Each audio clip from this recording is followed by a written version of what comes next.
전능하사 천지를 만드신 하나님 아버지를 내가 믿사오며 그 외아들 우리 주 예수 그리스도를 믿사오니 이는 성령으로 잉태하사 동정녀 마리아에게 나시고 본디오 빌라도에게 고난을 받으사 십자가에 못 박혀 죽으시고 장사한 지 사흘 만에 죽은 자 가운데서 다시 살아나시며 하늘에 오르사 전능하신 하나님 편에 앉아 계시다가 저리로서 산 자와 죽은 자를 심판하러 오시리라. 성령을 믿사오며 거룩한 공예와 성도가 서로 교통하는 것과 죄를 사해 주시는 것과 몸이 다시 사는 것과 영원히 사는 것을 믿사옵나이다. 아멘. 찬송가 90장 찬송하시겠습니다.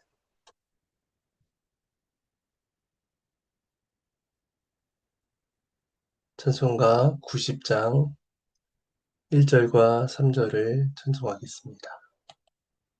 찬송합니다. 주 예수 내가 알기 전 날 먼저 사랑했네. 그 크신 사랑 나타나 내 영혼 거듭났네.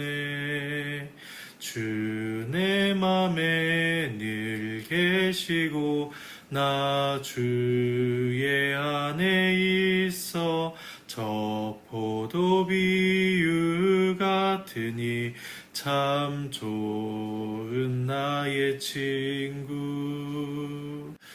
내 진실하신 친구여 큰 은혜 내려주사 날 항상 보호하시고 내 방패 되옵소서. 그 풍성한 참 사랑을 네 능히 끊을 소냐. 날 구원하신 예수는 참 좋은 나의 친구. 잠시 기도하시겠습니다. 이 시간 창세기 말씀을 함께 읽으며 주님의 뜻을 구하오니 우리를 깨우쳐 주의 뜻을 분별하여 우리의 믿음과 삶에 적용하도록 도와주시옵소서. 감사드리며 이 모든 말씀 예수님의 이름으로 기도드립니다. 오늘 함께 보실 말씀은 창세기 45장 1절에서 15절까지 말씀입니다. 창세기 45장 1절에서 15절까지 말씀입니다.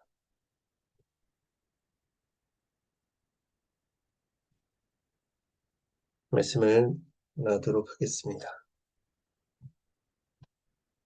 과거에 요셉을 팔자고 주도했던 유다가 이젠 동생을 살리기 위해 자신을 내어놓습니다.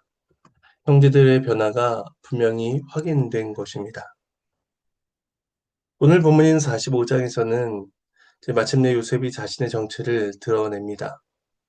죄와 상처의 긴 세월을 넘어서 용서와 화해가 이루어지며 또 모든 과정을 이끄신 하나님의 섭리가 선명하게 드러나는 순간입니다. 오늘 말씀을 통해서 우리를 향하신 하나님의 섭리와 자비하심을 묵상하는 시간이 되기를 소망합니다. 먼저 1절에서 4절 말씀을 봉독하겠습니다. 요셉이 시종하는 자들 앞에서 그 정을 억제하지 못하여 소리질러 모든 사람을 자기에게서 물러가라 하고 그 형제들에게 자기를 알리니 그때에 그와 함께한 다른 사람이 없었더라. 요셉이 큰 소리로 우니 애굽 사람에게 들리며 바로의 궁중에 들리더라. 요셉이 그 형들에게 이르되 나는 요셉이라 내 아버지께서 아직 살아계시니이까. 형들이 그 앞에서 놀라서 대답하지 못하더라. 요셉이 형들에게 이르되 내게로 가까이 오소서. 그들이 가까이 가니 이르되 나는 당신들의 아우 요셉이니 당신들이 애굽의 판자라. 하나님의 말씀입니다. 요셉은 더 이상 감정을 억제할 수 없어서 시종드는 자들을 모두 내보냅니다. 만일 애굽 사람들이 보는 앞에서 자신의 정체를 밝혔다면 그 형들은 친동생이자 또 현재 애굽 총리를 팔아넘긴 악한 자들로 애굽인들에게 인식될 것이었습니다.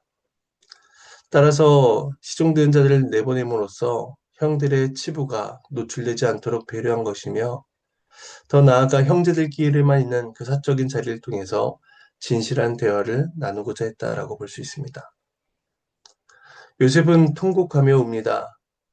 이 울음은 형제들에게 팔리던 그 날의 고통부터 시작하여 마침내 형제들을 만나는 기쁨 속에서 하나님의 섭리가 이루어지는 것을 목도하는 그러한 감격의 눈물이었습니다. 요셉은 앞서 사적인 만남을 위해서 시종들을 물렸지만 그 울음소리가 너무 컸던 탓에 애굽 사람들이 듣게 되고 그로 인해 요셉과 형제들의 상봉 소식이 바로에게까지 전해지는 계기가 됩니다. 요셉은 자신이 요셉이라 밝히며 아버지에 대해 묻습니다. 자신이 겪었던 억울함이나 불의를 따지지 않고 가장 먼저 아버지를 향한 애정과 염려를 드러냅니다. 아버지가 살아계시다는 사실은 이미 전에 들어 알고 있었지만 이제 베냐민의 일로 인해서 아버지가 극심한 고통 속에 있을 것이다 라는 유다의 말을 듣고 아버지에 대한 안부를 재차 묻는 것입니다. 그러자 그 말을 들은 형제들은 놀라서 대답을 하지 못합니다. 그들의 마음에는 두려움과 죄책감, 당혹함, 이런 모든 감정들이 한꺼번에 몰려왔을 것입니다. 요셉인 줄 모르고 나누었던 그 총리와의 대화들, 과거의 죄를 고백했던 말들을 이제 요셉이 다 들었다는 것을 그들이 이제 다 알게 된 것입니다. 그런 형들을 향해서 요셉은 자신이 가까이 나오라고 청합니다. 자신의 정체를 드러낸 것만으로도 형들에게 충격이었을 텐데 요셉은 오히려 그들에게 가까이 다가오라라고 손을 냅니다. 그리고 말하길 난 당신들의 아우 요셉이니 당신들이 애굽의 판자라라고 말합니다. 요셉은 형제들이 자신에게 행한 일을 분명히 말하면서도 이제 정죄나 복수가 아닌 용서와 화해의 자리로 그들을 초대하고 있는 것입니다. 가까이 오라는 이 말씀 안에, 이 초대 안에 이미 형들을 향한 요셉의 용서가 시작되고 있었습니다. 5절에서 8절 말씀입니다. 당신들이 나를 이곳에 팔았다고 해서 근심하지 마소서, 한탄하지 마소서. 하나님이 생명을 구원하시려고 나를 당신들보다 먼저 보내셨나이다. 이 땅에 2년 동안 흉년이 들었으나 아직 5년은 밭갈이도 못하고 추수도 못할지라. 하나님이 큰 구원으로 당신들의 생명을 보존하고 당신들의 후손을 세상에 두시려고 나를 당신들보다 먼저 보내셨나니. 그런즉 나를 이리로 보낸 이는 당신들이 아니요 하나님이시라. 하나님이 나를 바로에게 아버지로 삼으시고 그 온 집의 주로 삼으시며 애굽 온 땅의 통치자로 삼으셨나이다. 하나님의 말씀입니다. 요셉의 입에서 나오는 말은 매우 놀랍습니다. 당신들이 나를 이곳에 판 것에 대하여 근심하지 말고 한탄하지 말라는 것입니다. 이것은 형제들의 죄를 부정하거나 가볍게 여기는 것이 아닙니다. 형제들의 마음을 가장 무겁게 짓누르고 있던 죄책감과 자책을 요셉이 먼저 걷어내주고 있는 것입니다. 그리고 요셉은 자신이 이 자리에 오게 된 과정을 전혀 다른 시각으로 그들에게 가르쳐 줍니다. 그 모든 과정을 하나님의 관점에서 바라보도록 하는 것입니다. 형들은 요셉을 시기하여 악한 의도로 팔았지만 하나님께서는 큰 구원 계획을 가지사 주권적으로 역사를 이끌어 오셨다라는 것입니다. 하나님께서 인간의 죄악까지도 그 모든 섭리 안에서 다루어 가시며 구원의 목적으로 이끌어 가신다라는 하나님의 주권과 하나님의 능력에 대한 그런 관점과 고백을 요셉은 지금 하고 있는 것입니다. 이어서 요셉은 구체적인 상황을 이제 설명해 나갑니다. 이 땅에 이미 2년 동안 흉년이 들었고 앞으로 5년이나 더 흉년이 남아있다는 것이었습니다. 이 극심한 기근 가운데에 가족들이 계속 가나안에 머무른다면 생명을 보존하기 힘들게 될 것입니다. 따라서 하나님께서는 이스라엘의 생명을 구원하시고 또 보존하시기 위해서 요셉을 먼저 애굽에 보내신 것이었습니다. 그래서 7절에서 요셉은 하나님께 자신을 먼저 보내신 목적을 말합니다. 그것은 기근 속에서 가족들을 살려서 후손들을 세상에 두시기 위함이라는 것입니다. 여기서 후손들은 장차 큰 민족을 이루게 될 아브라함과 이삭과 야곱의 후손을 가리키는 것으로서 훗날 그들은 보존되어서 다시 가나안 땅으로 돌아가게 될 것입니다. 따라서 이 모든 것들은 하나님께서 이스라엘 향한 큰 구원의 은혜를 베풀고 계신 것이었습니다.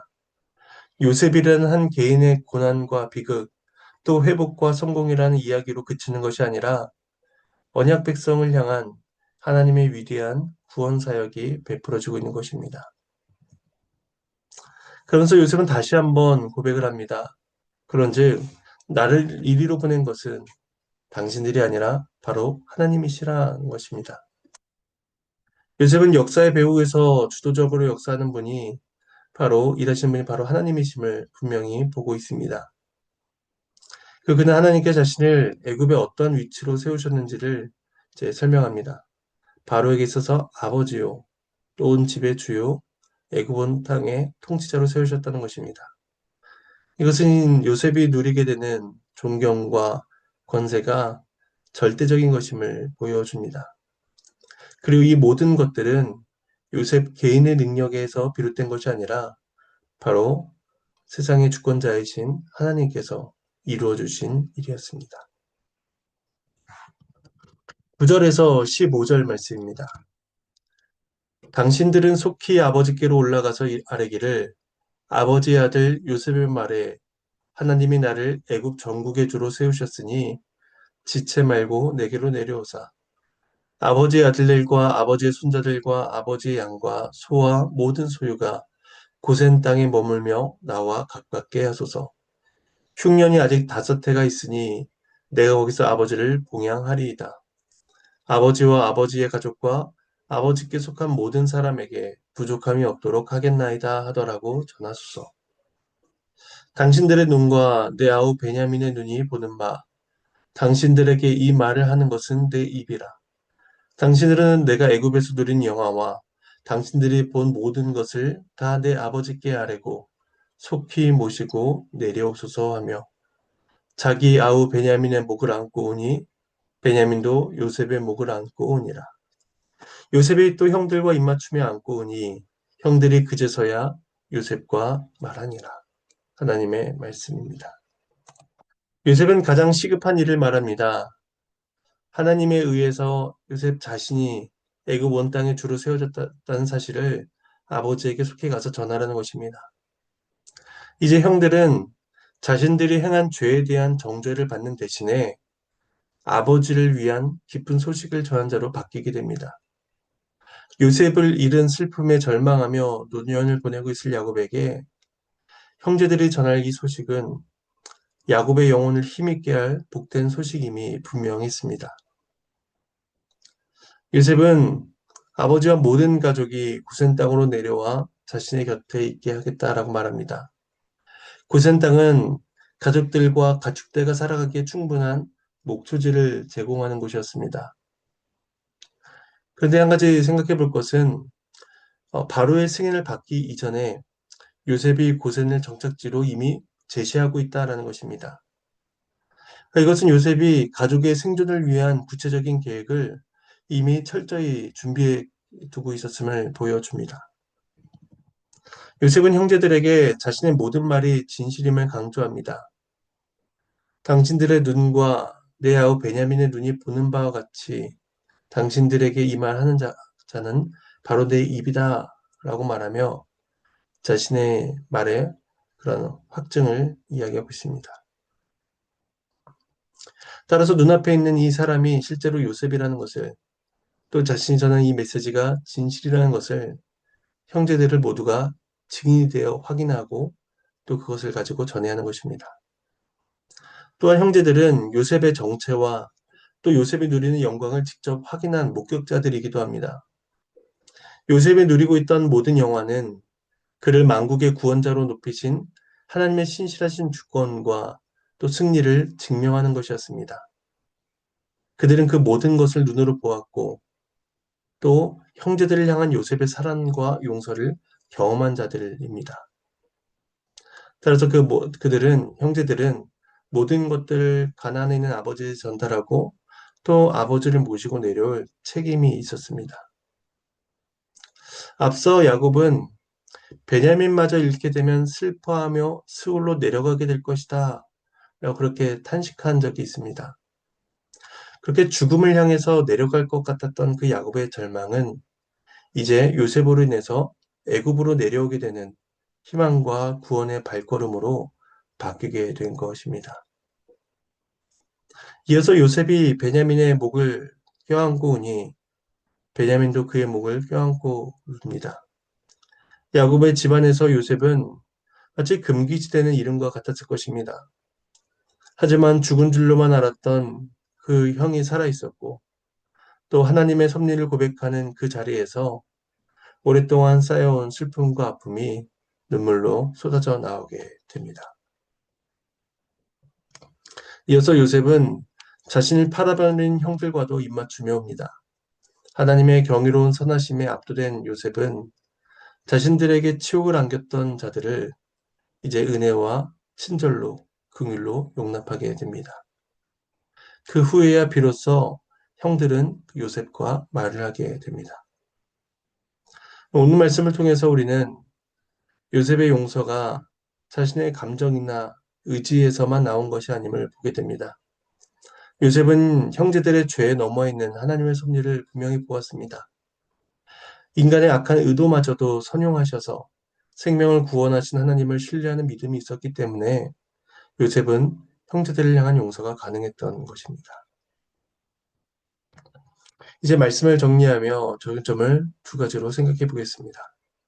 첫 번째는 우리는 우리에게 가해진 불의와 고통 가운데서도 하나님의 섭리를 보는 믿음으로 살아가야 할 것입니다. 인간의 책임이 분명히 있으면서도 모든 역사가 궁극적으로는 하나님의 주권적인 섭리 아래 놓여 있음을 요셉은 믿었습니다. 우리의 삶에도 이해할 수 없는 고통과 억울한 일들이 분명 찾아옵니다. 그때 우리는 그 고통의 원인만을 바라보며 원망하기 쉽습니다. 그러나 분명한 것은 하나님께서는 우리의 고통 가운데서도 일하고 계시다라는 것입니다. 따라서 우리는 신실하신 하나님만을 바라보며 그 섭리를 신뢰하며 살아가야 할 것입니다. 그래야 고통 가운데서도 소망을 붙들며 살아가야 하는 것입니다. 두 번째는 요셉은 자신을 팔아넘긴 형들에게 정죄 대신에 가까이 오라라고 손을 내밀어 초대합니다. 죄책감으로 굳어있던 형들이 요셉의 목을 안고 울 수 있게 된 것은 요셉이 먼저 그들을 향해서 손을 내밀어 주었기 때문입니다. 이 장면은 우리에게 예수 그리스도의 긍휼을 보여줍니다. 우린 하나님 앞에 설 자격이 없는 죄인입니다. 그러나 그리스도께서는 우리를 위해 이 땅에 오셨으며 우리를 위해 죽으시고 우리를 위해 부활하셨습니다. 그렇게 죄인된 우리를 향해서 먼저 긍휼의 손길을 내밀어 주신 것입니다. 우리는 오직 은혜로 믿음으로 예수 그리스도 우리에게 내미신 그 긍휼의 손길을 감사함으로 받아 누리게 되는 것입니다.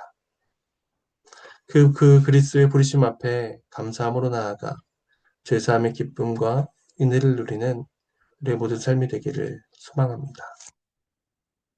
이제 주님께서 가르쳐 주신 기도로 마치겠습니다. 하늘에 계신 우리 아버지여, 이름이 거룩히 여김을 받으시오며 나라가 임하시오며 뜻이 하늘에서 이루어진 것 같이 땅에서도 이루어지이다. 오늘 우리에게 일용할 양식을 주시옵고 우리가 우리에게 죄 지은 자를 사해 준 것 같이 우리 죄를 사해 주시옵고 우리를 시험에 들게 하지 마시옵고 다만 악에서 구하시옵소서. 나라와 권세와 영광이 아버지께 영원히 있사옵나이다. 아멘.